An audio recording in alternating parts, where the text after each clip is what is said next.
नमस्कार दोस्तों, मेरा नाम आलोक शुक्ला है और आज से हम लोग आपके लिए लेकर आ रहे हैं समसामयिक विषयों पर एक विश्लेषणात्मक सीरीज, जिसमें आपको न केवल समसामयिक मुद्दों की जानकारी हो बल्कि उनके महत्व के बारे में आप विश्लेषण भी कर सकें।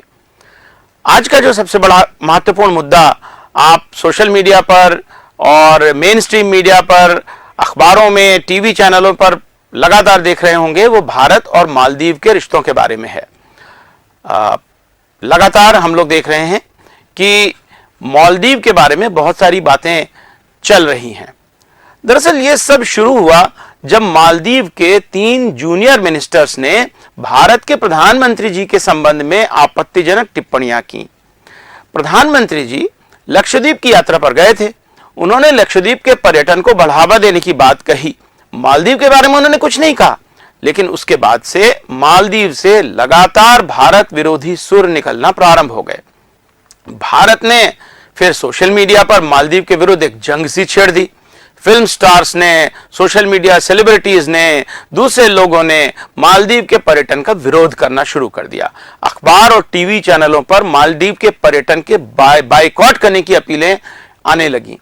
एक ऑनलाइन ट्रैवल पोर्टल ने तो मालदीव की सारी बुकिंग कैंसिल भी कर दी। यह बात बहुत जोर शोर से कही जाने लगी कि हम लक्षद्वीप को मालदीव के मुकाबले बेहतर पर्यटन स्थल बना सकते हैं, इसलिए मालदीव के पर्यटन का बाइकॉट किया जाए और मालदीव को मजा चखाया जाए। ये बात हमें समझना चाहिए कि उसके बाद मालदीव ने क्षमा भी मांगी।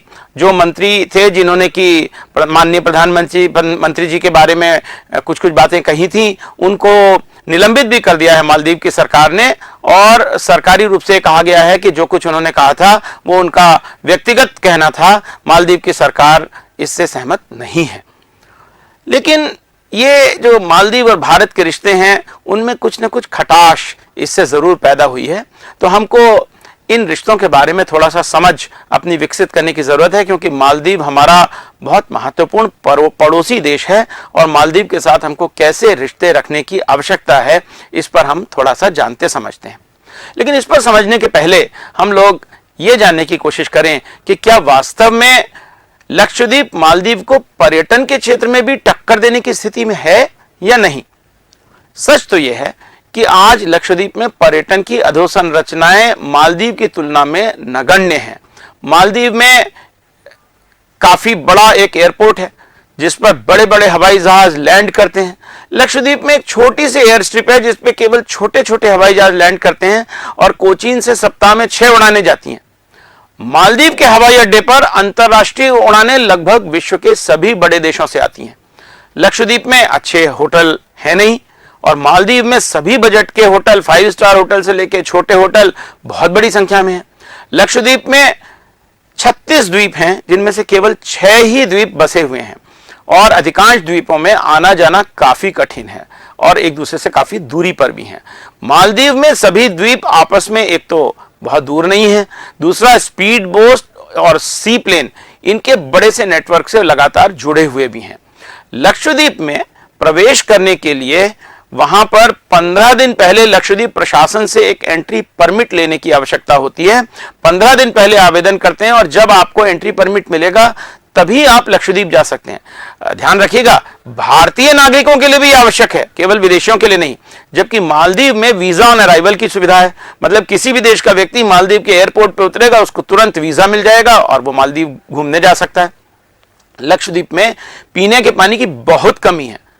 अब भारत इजराइल के सहयोग से पानी बनाने के लिए एक डीसैलिनेशन प्लांट भी लक्षद्वीप में लगा रहा है, लेकिन मालदीव में पीने के पानी के लिए कोई समस्या नहीं है। लक्षद्वीप में शराबबंदी है, जबकि मालदीव में पर्यटकों को शराब आसानी से मिल जाती है। तो इन सब बातों से यह साफ है कि लक्षद्वीप को पर्यटन में मालदीव का मुकाबला करने के लिए अभी काफी मशक्कत करनी पड़ेगी। साथ ही सरकार को और निजी क्षेत्र को भी पर्यटन की अधोसंरचनाओं के विकास में काफी धन का व्यय भी करना पड़ेगा और काफी समय भी लगेगा।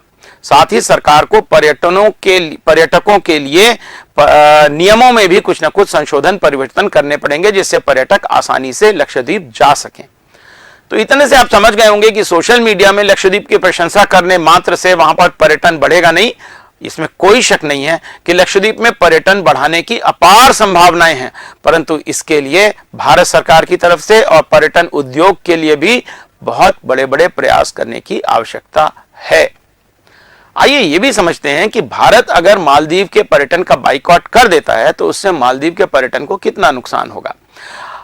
एक ये माना जाता है कि भारत के पर्यटक सबसे ज्यादा मालदीव जाते हैं क्योंकि वो नजदीक है, लेकिन ऐसा नहीं है कि केवल भारत के पर्यटक ही मालदीव जा रहे हैं। 2019 में मालदीव में लगभग 19% पर्यटक चीन से आए थे और अभी भी बहुत बड़ी संख्या में पर्यटक अन्य देशों से आते हैं। तो अगर भारत बाइकआउट कर भी दे तो मालदीव के पर्यटन को छोटा मोटा नुकसान होगा, लेकिन मालदीव का पर्यटन बंद नहीं हो जाएगा। तो ये तो पर्यटन की बात हुई, लेकिन आइए हम समझते हैं कि मालदीव का हमारे लिए रणनीतिक महत्व क्या है।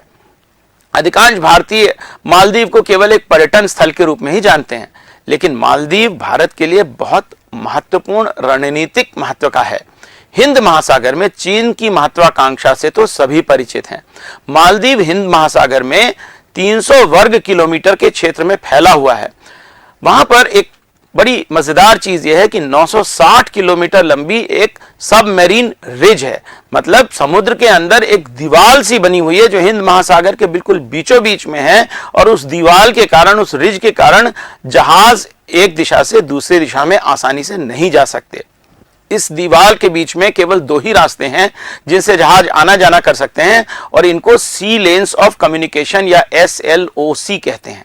इसका बहुत रणनीतिक महत्व है क्योंकि पश्चिम की तरफ से भारत का जो विदेश कारोबार होता है, विदेश व्यापार होता है, उसका 50% इन्हीं लेन्स में से होता है, और भारत जो कच्चे तेल का आयात करता है उसका 80% इन्हीं सी लेन्स से आता है। तो अगर ये सी लेन्स बंद हो गई तो भारत के व्यापार पर बहुत ही बुरा असर पड़ेगा।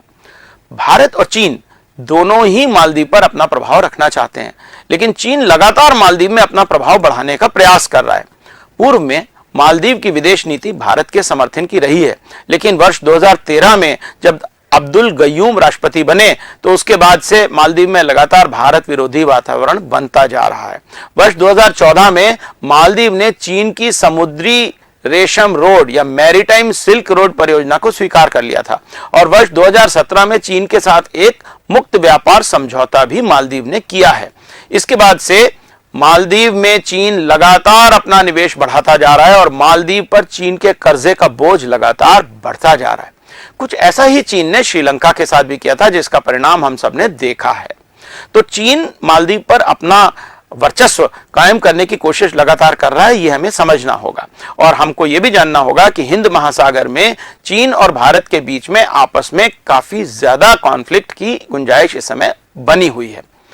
तो गयूम के बाद जब सोली मालदीव के राष्ट्रपति बने तो वो भारत के समर्थक माने जाते थे, लेकिन उसके बाद मिजू बने राष्ट्रपति, और मिजू की नीति खुले तौर पर भारत विरोध की है। उनका नारा ही है इंडिया आउट, मतलब भारत को बाहर करो। तो इस समय जबकि हम सोशल मीडिया में मालदीव के बाइकआउट के बारे में बात कर रहे हैं, तो उस समय मालदीव में भारत के विरोध की जंग छिड़ी हुई है, और मिजू, आप ध्यान दीजिएगा, इस समय मिजू चीन के दौरे पर हैं।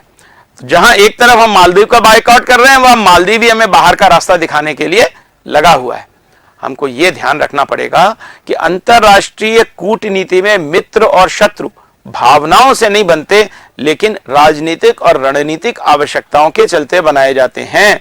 यह भारत सरकार के सोचने का विषय है कि कहीं भारत में चल रहे मालदीव विरोध के अभियान से चीन का फायदा तो नहीं हो जाएगा।